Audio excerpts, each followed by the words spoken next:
A proper invitation and kind hosting make guests feel valued. Across cultures, inviting someone into your space and receiving them with kindness is more than courtesy, it is symbolic. It tells the guest, "You matter to me." That perceived value lays the foundation for connection, trust, and sustained companionship. Proper hospitality is not about formality, it is how humans give each other the feeling of being valued. Guests may forget what they ate, but never how they were welcomed. An invitation, however simple, is never just a string of words, it is a symbolic speech act. When you invite someone into a space, you're not merely opening a door, you're opening your heart. You're saying, "You matter to me, and I want you here." That's why, across cultures, inviting is not just etiquette, it's a ritual of recognition. In speech act theory, an invitation is a performative act. It initiates a recognized relationship. If the invitation is generic, indifferent, or just to fill a spot, the invitee feels like an afterthought, not a welcome guest. But when an invitation is personalized, sincere, and context-aware, the guest walks in feeling, "I was awaited." And that moment of being genuinely expected doesn't just open doors, it opens hearts.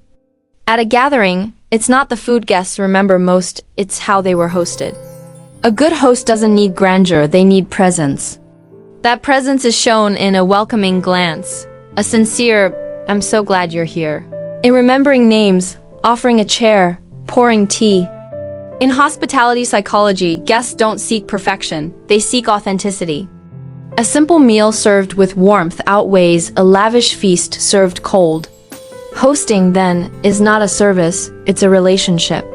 In ritual anthropology, great hosts understand, people don't eat to fill their stomachs, they eat to feel connected. And when they feel connected, they feel they have a place, not just at the table, but in the host's mind. Not all tables are equal, but every heart can open if given a reason to stay. In every culture, despite different forms, inviting and hosting share one core aim, protecting human dignity. When we invite, we say someone belongs, matters, and deserves a place. When we host, we say they are remembered, cared for, and not alone. This is how humans resist invisibility in modern society.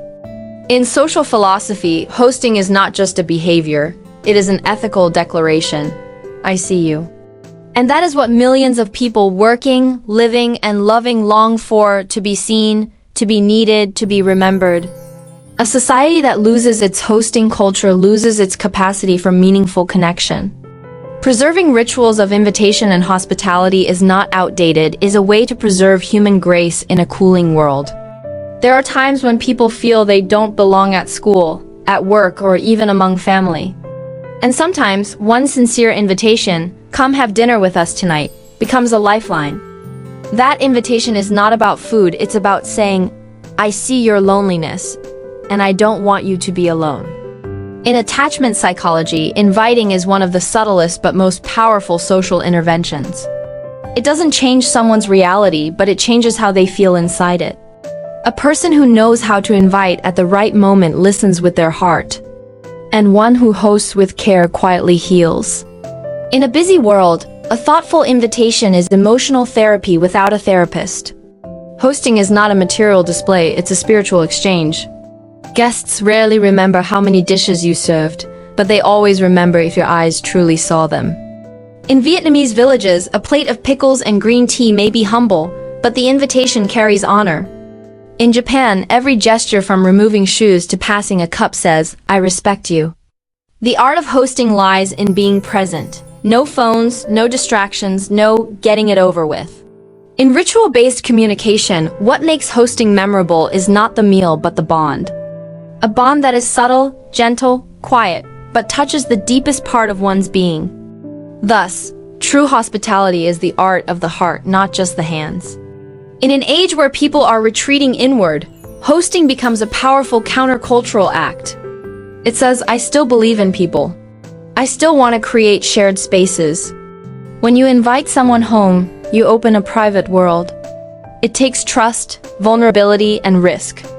That's why hospitality is courageous.